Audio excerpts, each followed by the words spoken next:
PM Narendra મોદીએ દમણવાસીઓને નમો airport, નમો hospital સહિત ₹3,000 કરોડના 53 પ્રોજેક્ટ્સની ભેટ આપી. એરપોર્ટથી પ્રધાનમંત્રીનો રોડ શો યોજાયો. મોદીની એક ઝલક જોવા માટે મોટી સંખ્યામાં લોકો ઉમટી પડ્યા.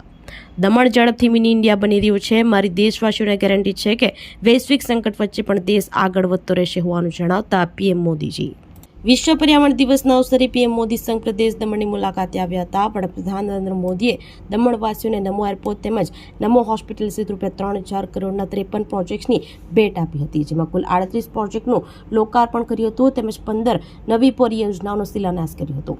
એરપોર્ટથી પ્રધાનમંત્રીનો રોડ શો શરૂ થયો હતો, જેમાં સાલચોક, ધોબી તળાવ, તીનબત્તી સહિતના માર્ગો થઈને જાહેર સભાના સ્થળે પહોંચ્યો હતો. જાહેર મેદનીને સંબોધતા મોદીએ જણાવ્યું હતું કે દમણ થોડા વર્ષો પહેલા આવ્યો હતો ત્યારે મિની ઇન્ડિયા બની રહ્યું છે. ડાબી બાજુ બંગાળ અને જમણી બાજુ અસમ છે. દમણ મિની ઇન્ડિયાનું જીવતું જાગતું ઉદાહરણ છે.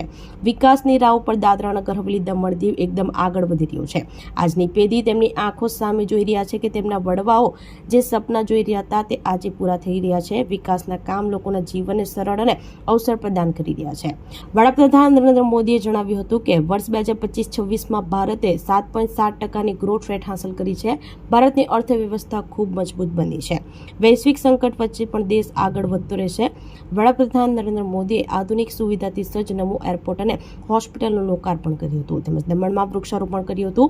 મોદીએ જણાવ્યું હતું કે દમણ ઝડપથી મિની ઇન્ડિયા બની રહ્યું છે. મારી દેશવાસીઓને ગેરંટી છે કે વૈશ્વિક સંકટ વચ્ચે પણ દેશ આગળ વધતો રહેશે અને મને ખુશી છે કે કેન્દ્ર શાસિત પ્રદેશ એજ્યુકેશનમાં આગળ વધી રહ્યો છે. મને ઘણી વખત દમણ આવવાનો મોકો મળ્યો છે. હું જ્યારે સીએમ અને પીએમ ન હતો ત્યારે પણ ઘણી વખત અહીં આવતો હતો. વર્ષ 2021માં અહીં આશરે 6 લાખ પ્રવાસીઓ આવ્યા હતા, જે 2023માં વધીને લગભગ 50 લાખ થયા છે, જે પ્રવાસન ક્ષેત્રે મોટો ઉછાળો દર્શાવે છે.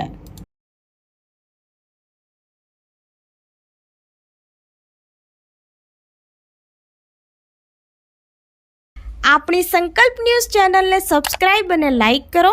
બેલ આઇકન દબાવો જેથી આવનાર ન્યૂઝ અપડેટ્સની નોટિફિકેશન આપના મોબાઈલ પર સૌથી પહેલા પહોંચે.